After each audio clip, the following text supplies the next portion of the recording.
All right, in the earlier video, we were talking about the focus exercise, where we're teaching the dog to sit in front of us and look up at us, and we're rewarding them for doing so. Make sure you're not prompting. Don't cough. Don't get the dog to look at you. Don't lure the treat. Wait for them to do it voluntarily. Once the dog does it consistently, voluntarily on their own, then we would want to do it while the TV's on. And then while the TV's on, maybe your son is playing a video game with one of his buddies and they're like talking, "Oh, you got me!" You know, and those sort of loud while you're doing the focus exercise with him. We want to gradually increase the level of, or the distractions so that he can do it later on amongst a real distraction that really causes him problems.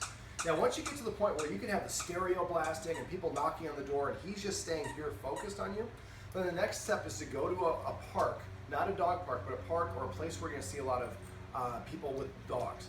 You guys are close enough to the beach, you might want to go to Santa Monica Beach and just find an area. What I look for is an area where this triangle is my line of sight. So over here there's a tree or shrub or a building that blocks my view, and over here. And the path runs this way. So let's say the traffic is traveling this way. So I'm watching here and I have my dog sitting here. Now I do it at first maybe 20 feet away, and I'm gradually going to move step by step away from the path. My two tests: can I get Scout to sit and take it, nibble on the treat while the dog is walking by? If the dog is too close, if he gets up, the dog is too close. So keep moving away until you find a distance where Scout can stay sitting and take the treat while he watches the dog.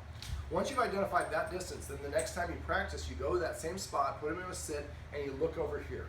You're waiting for a dog to come out of view. As soon as the dog comes out of view, you would shift your gaze and look down at Scout. Now Scout's gonna be kind of doing his own thing, and as soon as he sees the other dog, he'll be like, he's gonna stare and lower his head. As soon as he does that, you have a treat in your hand and you wait about a half a second. If he doesn't look up at you, then you say watch, or excuse me, focus. And as soon as he looks up at you, focus. So the idea is we want to eventually associate when he sees the dog and he looks up at the human, you give him a treat rather than him reacting to it. So what will happen is at first you're going to have to prompt him with the focus word. That's why we practice it inside where it's easy. Now eventually what will happen, that's why the reason we wait a half second is we want to give him an opportunity to see the dog. And after we've done this enough, what's going to happen is he's going to see the dog and he's just going to look up at you expecting to get that watch or the focus.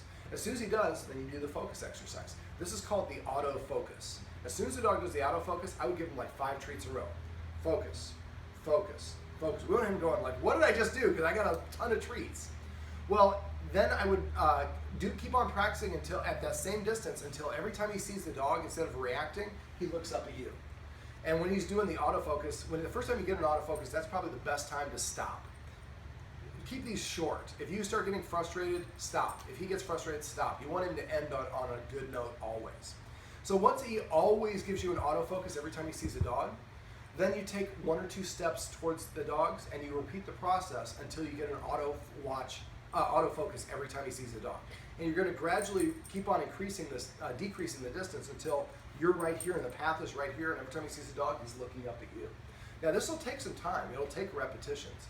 But this will fix the problem permanently because now he associates, if I see a dog, my proper way of behaving is to look up at the human, and I'm rewarded for doing so.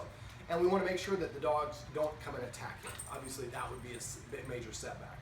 Now, some dogs are going to be more reactive than others. If you see one dog's walking by very casual, it'll be easy for him. You see another dog who's like bounding and barking, he's going to probably be more reactive, where at the same distance he would be okay with another dog. So if you get an anomaly like that, just wait and practice another dog. But the idea is gradually move forward. The key is do not push too far too fast. A lot of people keep on pushing further and further, and then the dog reacts. And the idea is we want them to practice seeing the other dogs in this capacity without the reaction. Mm-hmm. And when we've got to enough repetitions, then that's just the new behavior. I see another dog, I sit and look at my humans and wait for my reward. Okay. That's how we do the autofocus.